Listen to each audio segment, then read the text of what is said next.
ये नहीं, यहाँ पर भी हाइड्रॉक्सिल ग्रुप और यहाँ पर भी, तो इसमें ये ज़्यादा स्टेबल हुआ क्योंकि इसमें 3 ब्रांच लगी हुई और इसमें 2 ब्रांच लगी हुई है, तो ये लेस स्टेबल है, इसका बॉइलिंग पॉइंट कम होगा और उसका 3 ब्रांच इसको हम कहते थे कि ये ग्लाइकोल है, वो ग्लाइसेरोल है और ये ग्लाइकोल है। और फिर हम पढ़ेंगे कि H2O से ये अल्कोहल डिराइवेट हुआ है, इसमें 2 लोन पेयर होते हैं, यहाँ पर हाइड्रोजन होता है और एक यहाँ पर ऐसे भी लिख सकते हैं और इसमें एक ये हाइड्रोजन यहाँ पर ऐसे और ऐसे भी लिख सकते थे। इसमें ये हाइड्रोजन बॉन्डिंग होता है, ज़्यादा स्टेबल होता है और इसका बॉइलिंग पॉइंट भी बहुत ज़्यादा होता है, समझ गए? क्योंकि इसके दरमियान हाइड्रोजन बॉन्डिंग है, हाइड्रोजन बॉन्ड बहुत ज़्यादा स्टेबल हो और उसको तोड़ना बहुत ज़्यादा मुश्किल है, तो इसलिए इसमें इसका बॉइलिंग पॉइंट बहुत ज़्यादा होगा। और ये जो मिथाइल है, लोर अल्कोहल जो है, लोर अल्कोहल्स मैंने आपको बता दिया था कि लोर अल्कोहल कौन कौन से हैं, मिथाइल, इथाइल, प्रोपाइल, वो जो है ये कम्प्लीटली मिसेबल होते हैं, मिसेबल या सॉल्युबल होते हैं अल्कोहल्स में। लोर अल्कोहल्स ये कम्प्लीटली मिसेबल होते हैं और कम्प्लीटली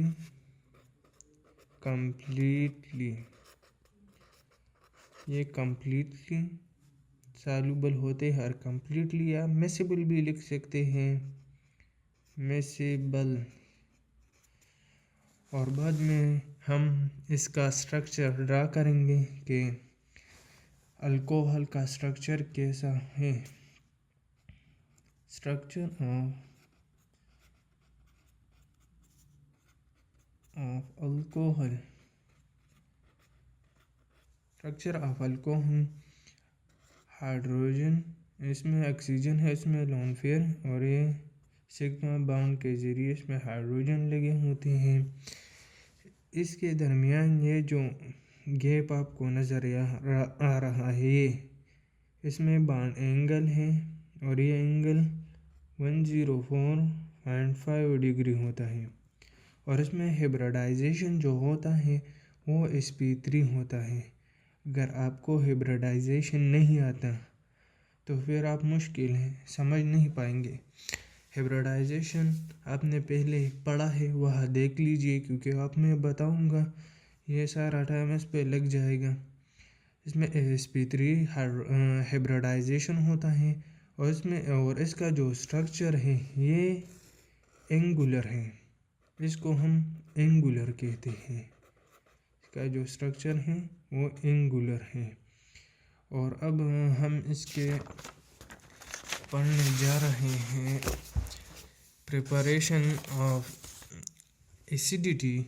हम इसके पहले पढ़ेंगे कि इसका अल्कोहल का एसिडिटी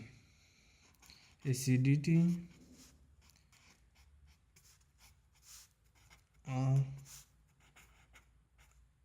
अल्कोहल